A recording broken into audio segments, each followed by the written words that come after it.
This is Kanal. We have known each other since third grade, so it has been a long time. We've hung out in school and out of school for, I'd like to say, pretty much all of our lives. And I am going to interview him on the diversity of Hinduism within the San Fernando Valley, greater Los Angeles area. Okay, the first question, Kanal, is what is Hinduism in America like versus that of India?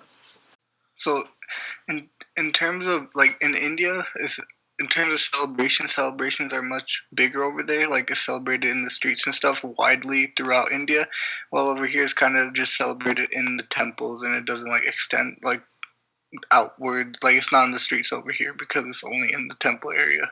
Okay, so it's very much like interwoven into the temple community. It doesn't spill out. Yeah. Okay. So the second question is what is the Hindu community like in the San Fernando Valley? So the Hindu community here is kind of like it's basically like a small world. Everyone kind of knows each other. Like even if you're not close with them, like you're like if you see them, you know who they are, even if you don't know them personally. Like it's pretty. It's like a pretty small community, so like, it's pretty like everyone's familiar with each other. Okay. How have you felt the inclusivity within the San Fernando Valley has been in schools, outside of schools? For the most part, in schools, I felt included, except for this one time in sixth grade, where when this kid asked me what my religion was, and I told him I was Hindu. He told me that if I wasn't Christian, I would go to hell. Okay.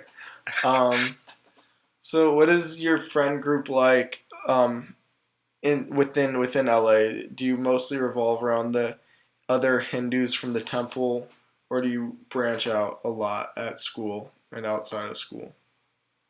Well, obviously, I do have my fair share of friends that are Hindu, but then I do have a lot of other friends that aren't Hindu. So I would say that my friend group is pretty diverse. This is Sam, and he is an Armenian Catholic, and I have known him for a long part of my life. So the first question, Sam, is how does being an Armenian Catholic affect your family life? Well, it affects my family life in many different aspects. For instance, everything we do is, me and my family, we are very religious. We go to church on Sundays. We don't go every day. Traditionally, Catholics go every day, but we still try our best. Just because the world is changing and evolving, it's harder and harder to go to church, with school, and just life in general. Mm. It impacts my life within the food, and you just say a couple prayers a day, you know? All Okay, right, next question. okay, that's good. So, how have you felt with diversity and acceptance within Granada Hills? Has your life been filled with everyone of different religions, or has it been mostly just Christian Catholic? And how have you been accepted? Well, to be completely honest, religion isn't viewed as anything at Granada.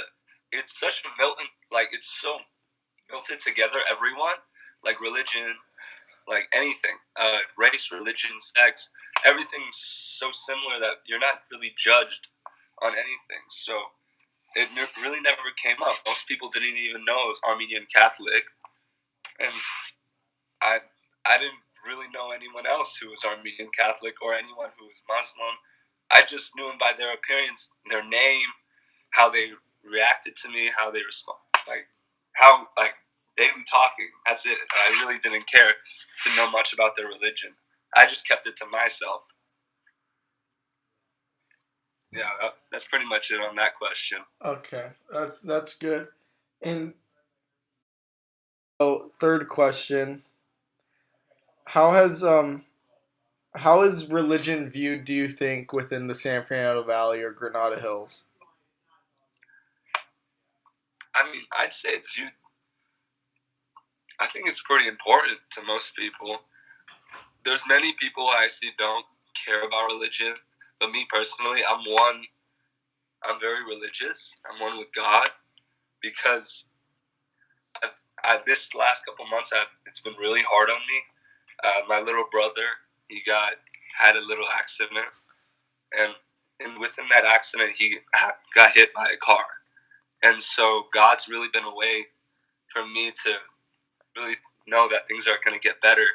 And thank goodness things are getting better with time. And as everything's going on, everything's just getting better. And I truly believe it is because of religion. I believe if so many people believe in something, that there is going to be a spiritual force that's going to become of that. And so with enough people believing in God, there's going to be energy. Whether it's good, people believe it as karma.